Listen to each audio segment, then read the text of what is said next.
So we were reported to code enforcement again. So I want to tell you what we got going on here, and then I'll explain what happened and how it all turned out. So as you know, we have a IBC tank. It's 275 gallons, food grade IBC tank. We have it inside this little box that I built, and we insulate it specifically for the winter. And then we have heat that blows into it through a ventilation system that I ran on top of our shower. The fan blows the hot air from the wood stove, which is just right next to it, down into here. And so when it goes in, it's 90 to 100 degrees going into the ventilation, depending on what time of the burn cycle we have going on. And by the time it comes out here, it's about 50 degrees. So it cools off quite a bit during that transition.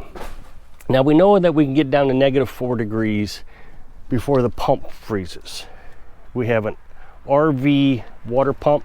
It's 12 volts. It's one of their smaller ones. It's like 5 gallons per minute, or no, it's 3 gallons per minute, 30 PSI, but the PSI is adjustable. And so we run that into a lawnmower battery, just on the other side of this wall here. And the lawnmower battery is plugged into a trickle charger. And the trickle charger is like it's in the milliamps. I mean, it's not even 1 full amp. And we have that plugged into our inverter, because the inverter runs into our house. Now, people will say that we should have ran DC all the way from the batteries down in the camper up to here. That way we wouldn't have lost the efficiency from taking DC electric to AC electric back to DC electric. But the wiring would have been so cost prohibitive. We'd have had to have really thick wiring. It's 6 amps to run that pump. I only ran it when we had this tank down here by the camper when we were building a tiny house. I probably only ran it 25 feet with, I think, 12 gauge wire, and the 12 gauge burned up. So it really draws a lot of amperage. DC 12 volts. There is a conversion chart. I've talked to you about this conversion chart. You have to have certain thickness of wire depending on your amps and the distance that you're running it. And you can Google that. I would put the chart up on the screen, but when I do, I have to blow it up so much that it becomes blurry and you can't read it. But if you Google it, there's a chart that tells you 50 amps at 25 feet, you can have to 10 gauge wire. Whereas buying a little lawnmower battery, I don't know, 20, 25 bucks, whatever it was, and a trickle charger, and that battery will probably never go bad. We've been running it like this for 3 years and it's never had a problem. The only time we had a problem with the battery is we had a pump that burned up. It got really hot and it just burned up. I don't know what happened to it. And it drained the battery. I just took the battery down to the camper, hooked it up to the solar panel system, and within 10 minutes it was charged back up, brought it back up here, and we were back in operation after I got the new pump in. I always have a backup pump. So that water pump froze up. Now what was nice is, even after it froze up, it still operated. There was nothing wrong with it. Now we know what temperature we can get down to. If we get down to that temperature again, I will evacuate the water out of the pump. And it's not that hard to do. Just shut off the intake, run the pump for a few minutes, and it pumps all that water out of there, just to be safe so it doesn't freeze up and break. We've never had a problem with the tank freezing solid. Last year we got a thin coat of ice right on the sides of the block, which I was able to just hit and knock it loose. But that was after the pump froze. Now another thing that we try to do is we try to fill it with the well water right before the cold snap. So we'll run it down to half or whatever, fill it up, and you figure that water coming out of the well is 58, 60 degrees, so much warmer than temperatures outside. So that holds temperature for a while, plus the heat coming in. If we can just get through these quick cold snaps. Now the first year we were here, I didn't have this set up near as well. The ventilation wasn't as good. The box was fine, the box hasn't changed, but the ventilation was not ran all the way down to the intake of the tank. And it froze pretty quickly, I think right around, I don't know, 5 degrees, 10 degrees, somewhere around there. And it froze for about 2 weeks. That was pretty tough. Now we have a backup solution to this. We can literally run a hose from the well into the house, into our camping water heater, which is what we run this into. So the pump pumps into a camping water heater. It's an on-demand water heater, propane. You can buy those off Amazon, just put in camping water heater. And what you want to do is get the highest BTUs you can, because in the wintertime, that water's so cold. If you don't have a very high BTU water heater, it won't warm the water. We have a camping water heater now that's not as powerful or has as many BTUs as the other one that we have. Her son's using that one. And you can tell the difference, that it doesn't heat it up quite as hot, but it's still hot enough for a nice shower, so it's not been a problem. And we're talking temperatures down where the tank was frozen, so it was at least 32 degrees, and we were getting water to warm up. And those are about $150, $200, somewhere right around there. And from what I can tell, they last forever. The original one we've had for 4 or 5 years, and we thought it went bad. But it ended up, it was the pump that was going bad. So we bought a water heater, the second one, and we always had that one as a backup. So we just swapped them out. I kept the old one just in case, nice backup. Turned out that one was having the same problems, the new one. So we realized it was the water pump. And like I said, the water pump's only $35. Now the way we fill this, it's been pretty nice the last few weeks. We use our well. Now originally I was running the well off the generator. And I would fill it up every 2 or 3 days. It would get down to this first bar is when I usually would fill it up. And the reason I always filled it up then was in case the well pump or the generator or something didn't work for whatever reason, we still had a good amount of water where I could order a new whatever it is that we needed. It would have been here before we ran out of water. There's the water pump. Maybe you hear that. That's the water pump. It's pretty muffled because we have insulation all around it, so it's not so bad in-house. We can hardly hear it. I mean, we know it's running, which is kind of nice. That way, if something ever broke, we would know that we have a leak because that pump would kick on. Here recently, I've been running this off the solar panel system. Now, the solar panels, I just moved up the hill, and I've done a whole series of videos on that solar panel move. And I just bought 2 more solar panels. They're supposed to be here tomorrow, as well as a new charge controller. So basically, I'm going to have 2 solar panel systems running into one battery bank. And over the last few days, I've been really studying the effectiveness of this. And apparently, this is a really good idea.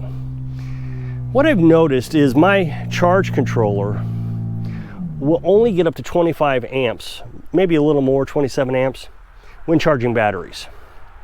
And the reason it does that is you're only supposed to charge your batteries amperage 25% of the capacity of the battery.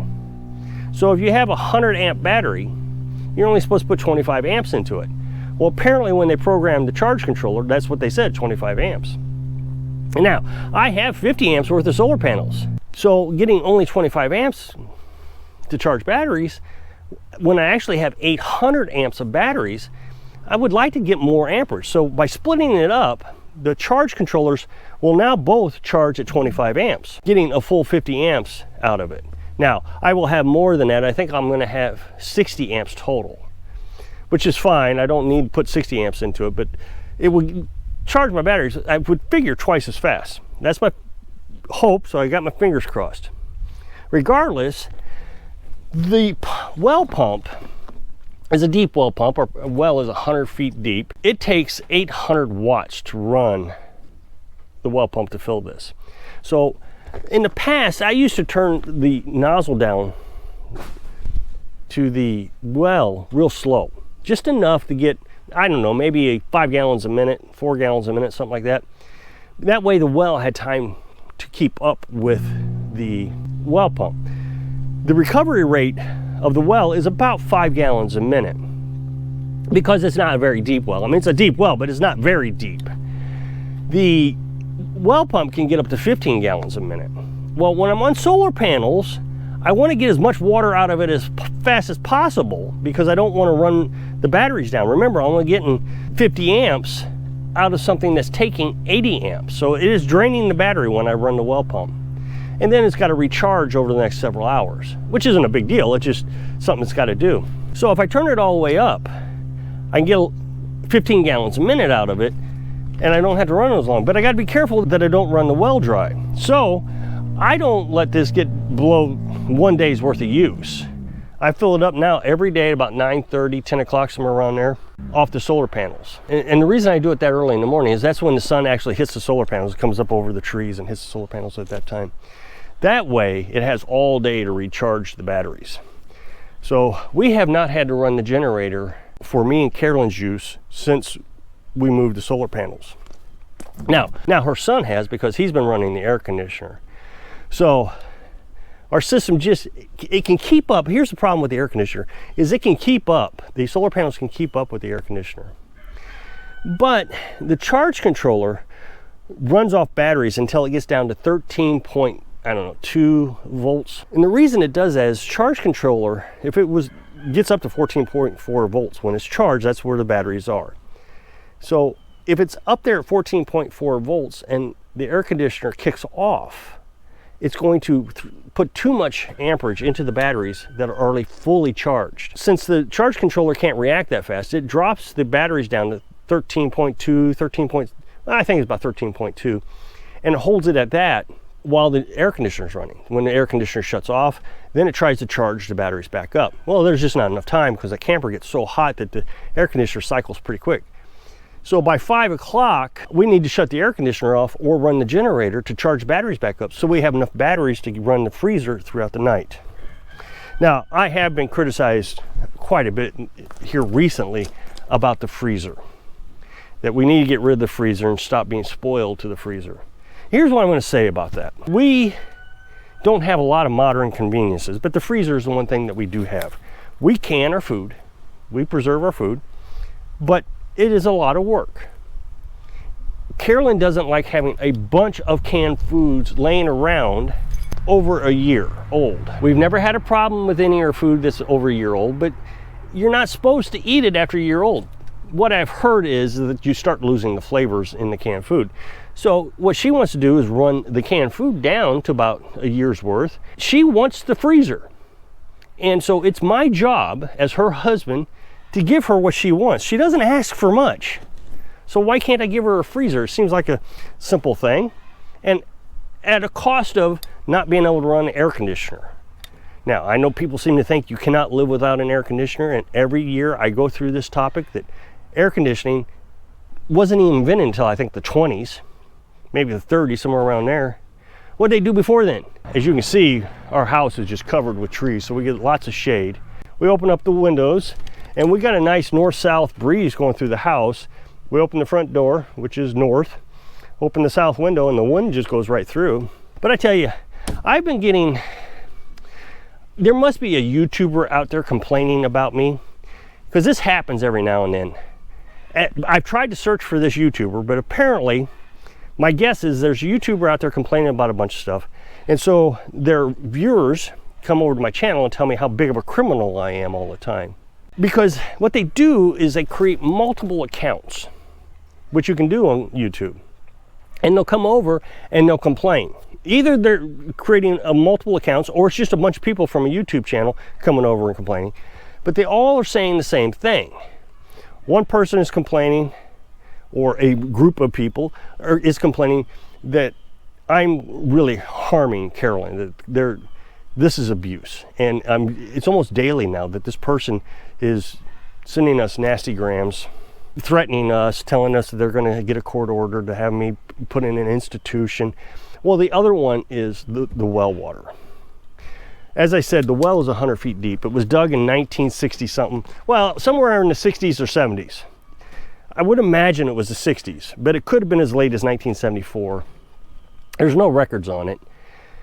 And back then, they didn't dig them very deep. The reason they didn't dig them very deep is because they had above ground well pumps. So it would have to suck that water up 100 feet. Well, that's really difficult to do. So these pumps were real slow, 1 or 2 gallons a minute. I remember my dad and my parents dug a well when I was a kid. I was home when the guy came out to drill the hole. You turn on the bathtub water, and it just seemed like it dribbled out. It wasn't very fast at all. But nowadays, they have these deep well pumps, and they pump 15. The other pump I got, the backup pump, the one I had in originally, is like 30 gallons a minute. Being so old, we've had to replace the well liner. We've put a well packer in there, and I've talked about that many times. But when we get these flooding rains in the spring, sometimes it floods the well.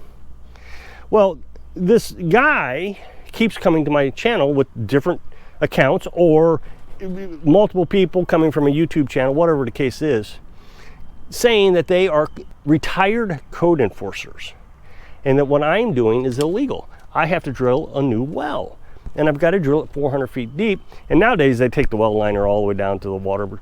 But I know that I'm grandfathered by using this. It was here. The trailer was here.